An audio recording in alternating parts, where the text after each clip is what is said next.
Please. Now, colleagues, what we're going to do with the panel here, and you've heard Marc-André sort of lay down a couple of challenges about how to move in the direction of ensuring that there are enough resources, there's the right orientation of support on the continent for a diversity of development requirements. Everyone mic'd up, by the way? I think we are. And the panel here, I'm going to take on another point of tension, which I think is familiar to all of you, and I'm hoping we will speak openly about it here, and particularly in the context of COP27 taking place in November on the African continent. Now, you will recall well that at Glasgow, there are a lot of commitments, of course, to recognition of the reality that we may miss some of the targets, and a lot of the African nations put forward bravely a number of high commitments in their NDCs equally. At the same time, there was a call for a withdrawal from investments from hydrocarbons, in particularly regarding upstream fossil fuels as part of that package.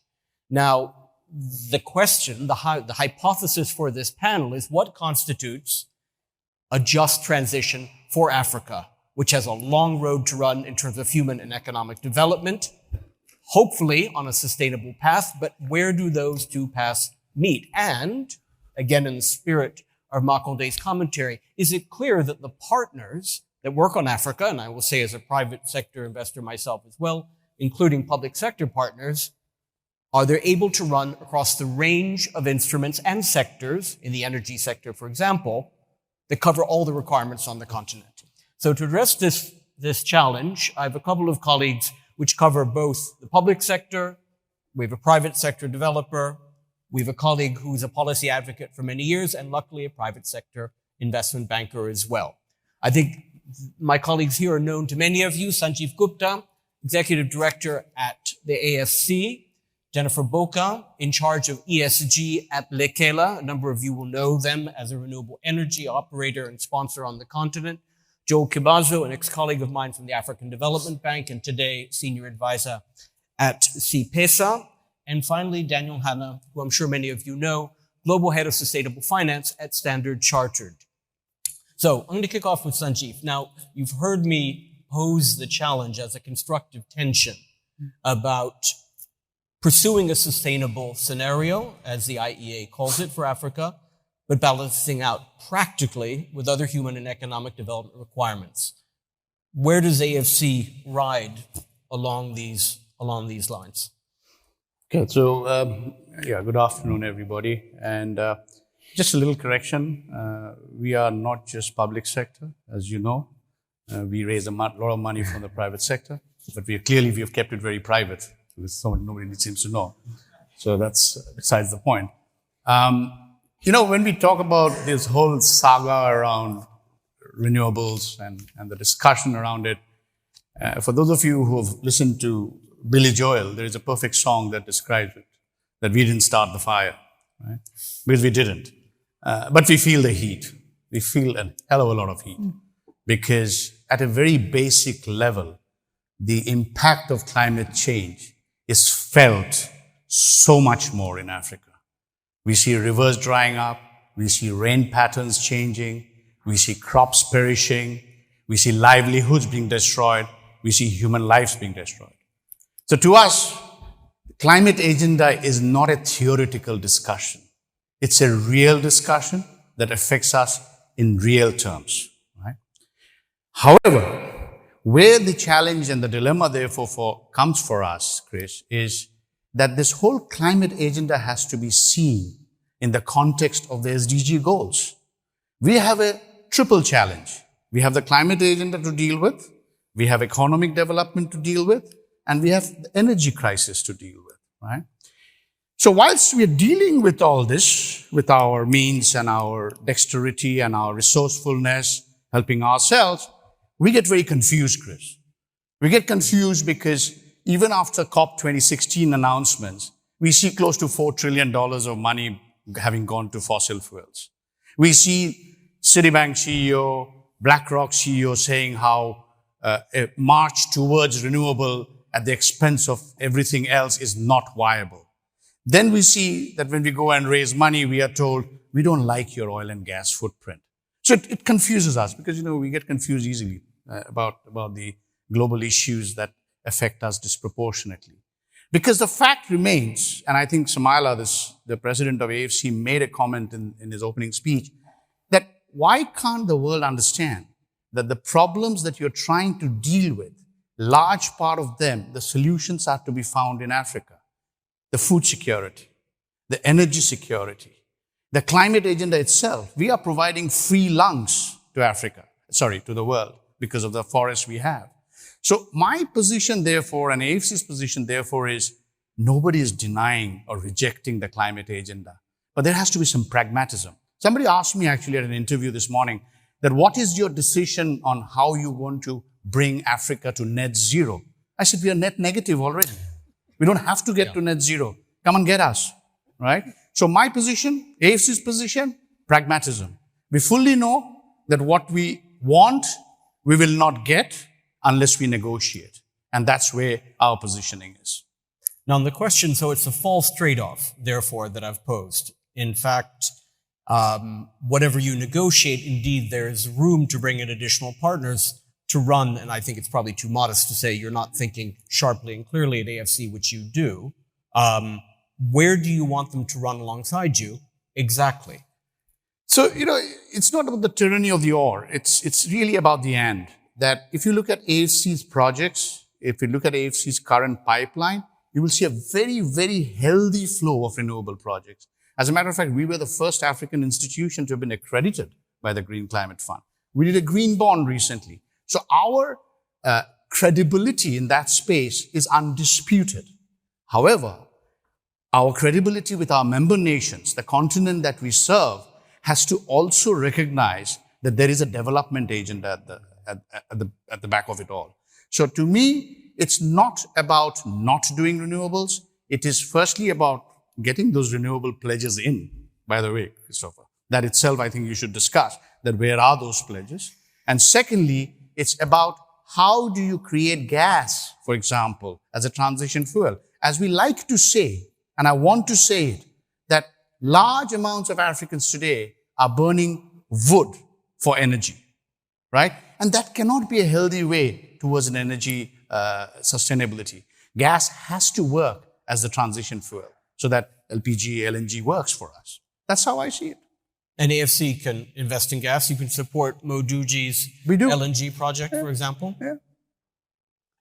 Good. Now, look, I could go on with Sanjeev, but I will pass on to Jennifer. Now, for people that don't know, and I'm going to read off the mission statement of Lekela from the website. Energizing Africa's sustainable future, and you distinguish yourselves as a renewable power generation company. So are you squarely on the nice side? You work just on the nice technologies and you don't take on the challenge that Sanjeev's laying out? Thank you. It's a big pleasure to be here this afternoon. And we are not necessarily on any side, we're just very pragmatic about where Africa needs to get to. I think we all know the challenges are immense. We keep talking about the 600 million Africans that need access to power. And what we do at Lekela is we develop large-scale, utility-scale projects that we inject to the grid. And the reason we focus on that is because we want to transform. We want to be impactful and create change. Just recently, we've just commissioned a wind farm in Senegal that's going to be supplying 25% of the installed capacity. So we're a massive believer that renewables have a massive role to play in energy future for Africa. I guess the question is coming back to this whole piece around being pragmatic about where we are. When we talk about a transition, Africa is not transitioning. We're actually just starting off. A few countries like South Africa might be transitioning, but the rest of Africa is actually grappling with the dynamic of these newly found fossil fuels in many places, from Mozambique to Ghana to Senegal, with an abundance of renewables across the continent. And I guess the challenge, and this is for policymakers, is what is the destination? Where do we want to end up given all these abundant resources, right? And so we hope that we can make smart policies, that take advantage of what we already have, obviously taking into account the climate emergency, but even more importantly, taking into account the need to industrialize, the need to modernize agriculture, the need to improve livelihoods in Africa. So the challenges are many. Renewables is part of the solution, but we're very pragmatic in our approach. We believe it's going to be a mix of technologies, As I said, I think that really the challenge is just on the policy side for governments to actually articulate for each of the countries in Africa, because it's a big continent, different resources in different parts of the continent. How do we move forward? And what's the vision for ourselves? And I speak here as an African. I'm originally from Kenya. In Kenya, for example, we have 70% renewables installed. So we're actually way over, compared to many countries in the West. So what does Kenya's future energy mix look like? In Senegal, again, where we're investing, they potentially need gas as a transition fuel, right? So it's going to be very specific for different countries. And I think, it's easy for us to come from the West and tell Africans, it's a green transition and we all need to be going that way. But I think the challenges are very different and the story is going to be different there. Well, it's an interesting question for a company that works across not only the continent, but all the technologies that you do. Do you find that the development partners are able to walk across that whole bridge of technologies as well? Or they just want to stay in the fashionable renewable energy space? Do they come with you when you go into gas as well or not? We're purely renewable in Africa, but to answer your question, Africa is not exotic. We're developing world-class wind farms in South Africa, in Senegal, in Egypt. And so it's not that different to doing business. Obviously it's challenging. Obviously there's issues that you need to manage. But at the end of the day, it's possible. The same fundamentals that you apply in the West are the same fundamentals, the same technology. So yeah, don't be too scared. It is possible. I mean, we've only been going for 6 years at Lekela, and in that short period, we've delivered 1 gigawatt of renewables in Africa. It's tough, but it's doable. No, it's good. I know your footprint very well, and if you don't know Lekela, they do a lot of remarkable things on the continent. Joel, when you and I spoke, and my colleagues, you should know that Joel, in addition to his background in development institutions, also advises a number of sponsors in the energy space as well. And across an interesting range of geographies. And on the topic of Kenya, Joel, which we talked about, you do a number of very interesting renewable energy projects. And maybe can you talk about how do you get them in? How do you get financing to support them? Because Kenya, it would seem, be a pretty favorable jurisdiction for the reasons that Jennifer said. Is that also the case when you're practically trying to get new projects done? Well, I think it's, thanks, Christopher. It's a yin and yang sort of situation. So the question can't apply right across, you see, and I think as others, including the AFC, has sort of alluded to. So for instance, we talked about Kenya, where Jennifer comes from.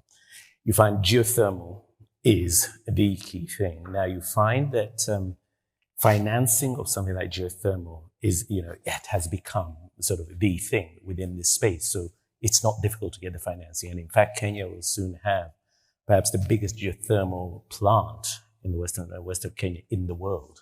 Kenya's within the top 10, geothermal countries. 40% of Kenya's energy is now from geothermal, 39, but I mean nearly 40% is from geothermal resources. So that's not a challenge. But so I have clients that I advise that are not finding it difficult to find it because that is seen as sort of the, shall we say, the energy of the moment, and more, so the money is looking for that as, where shall we finance? Move next door, as we talked about, to Uganda, which is my home country, and you now have the opposite situation where you have, how do you finance fossil fuels, the fossil fuel discoveries, which Jennifer talked about, given the fact that, you talk about this just transition, which we're talking about, especially out of COP26. But now that means, and that in a situation like that, you have found it very, very difficult. So you have CNOOC of China and Total of France trying to finance the pipeline and the refinery from the west of the country.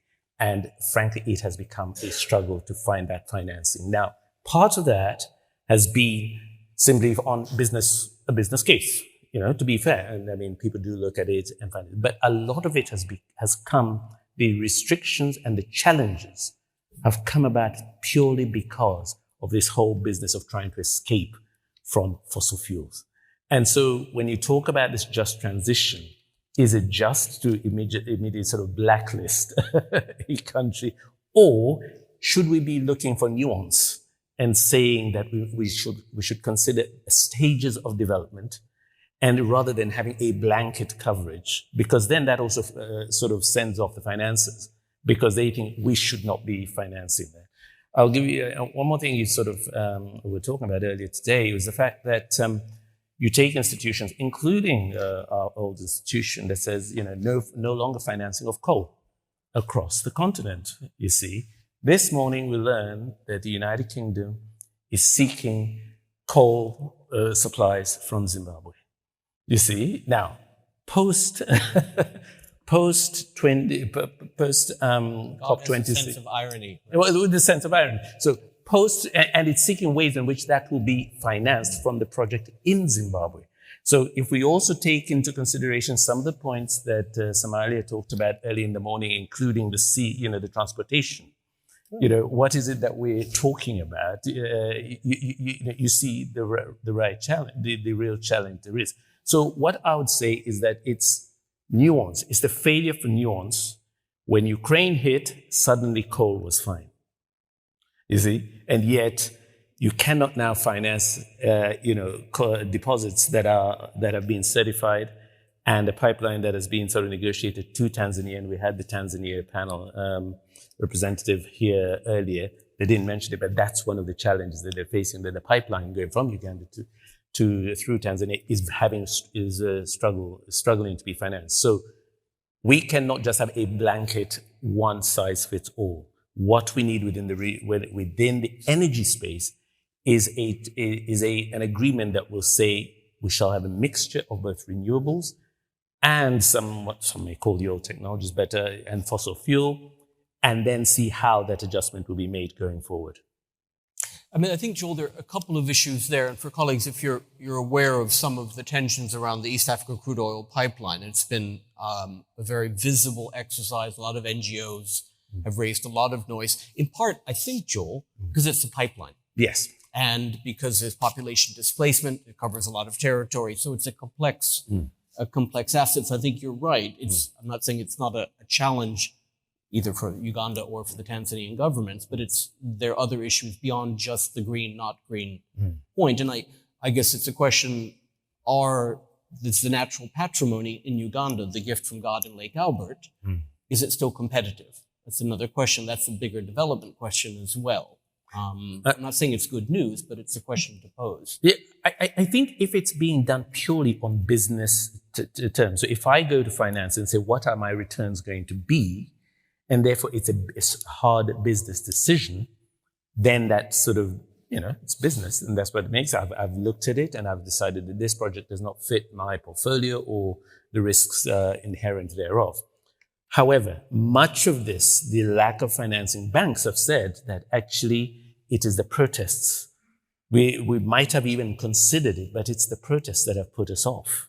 And so you therefore find that, and I'm afraid the DFIs have not been clear on where things stand. Will they finance it? No, they're not coming in to finance it. So what should be done in a situation like that? Because if you have the alternative of saying that DFI, but they're not going to sort of say, here's 3 or 4 billion to finance the refinery, or indeed the pipeline, so into a $10 billion project. So it is that nuance that is missing in terms of financing. And also because financiers are now terrified of going into a project that might look as if it's violating any of the current agenda on climate.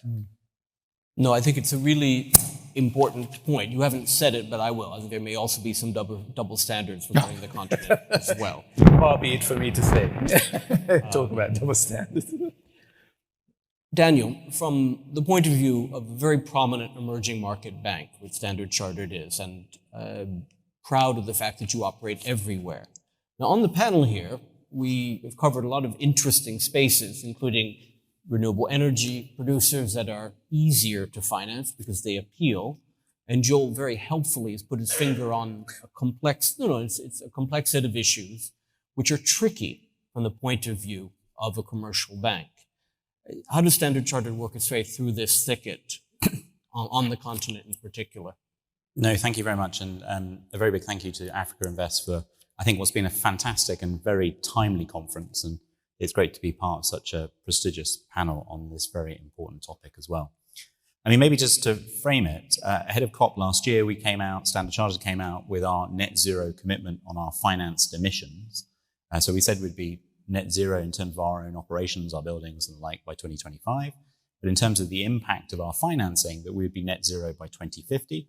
And we set some specific interim targets for 2030. So a 30% reduction in our finance emissions in oil and gas, 33% in 33% in steel and mining, 63% in power. And we also just clarified, since coal came up, that we will not do any coal financing. And in fact, we expect all our clients to be fully out of coal anywhere in the world, except for a sort of de minimis amount by 2030.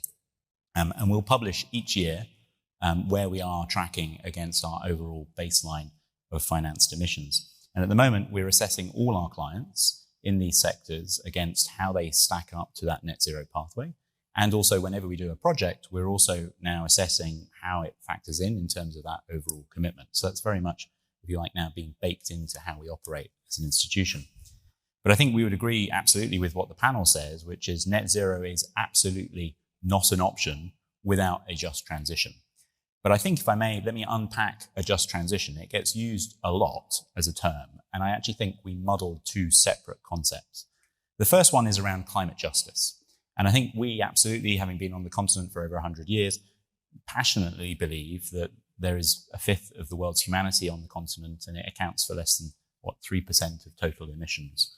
And we actually put out a piece of work at the beginning of this year where we said that there is a huge financing gap, in fact, a $94.8 trillion financing gap to help Africa and other emerging markets reach net zero by 2060, not even 2050, but by 2060. Now, if we expect those emerging markets to self-finance it, we will actually make the emerging markets $2 trillion a year worse off. However, if the developed markets help finance that, not only do the emerging markets grow in terms of their GDP by 2060 by another 70 trillion, but actually the developed world also grows. So if we all finance this, and if we get, if you like, a bit of equitable sharing, and I know that's what a lot of the work around JETP and others are thinking through, then actually we're all better off. So that's the climate justice aspect. But I think the piece that gets much less discussed is around stranded communities. And here we talk a lot around sort of net zero and climate and the like, but we need to put it as a much more human-centric issue. And the fact is, the world is transitioning away from fossil fuels. And what we want to make sure and avoid, and I think this is particularly pertinent in the continent, that we're not left with communities that are wholly dependent on their living standards by a set of commodities, oil and gas, which are being phased out over a period of time. And so I think how we think about making sure that we don't see any of these stranded communities is absolutely key. Part of it, I think, is unlocking Africa's renewables potential. We talked about that. Africa has 60% of the proven solar capacity, currently has installed capacity of about 1%. It is using less than 1% of its total wind potential. There is a huge opportunity around hydrogen. But the other aspect of this is we also need to really invest and step up the investment in the social side of the sort of infrastructure around Africa, which is why we've been very pleased to support, for example, a $1 billion project with the World Bank to give clean water for the first time to 2 million people in Southern Africa, or supporting hospitals, say in Eastern Ghana, that create 600 beds. And I think that's absolutely critical. So how we balance these issues around climate justice, stranded communities, I think is absolutely key.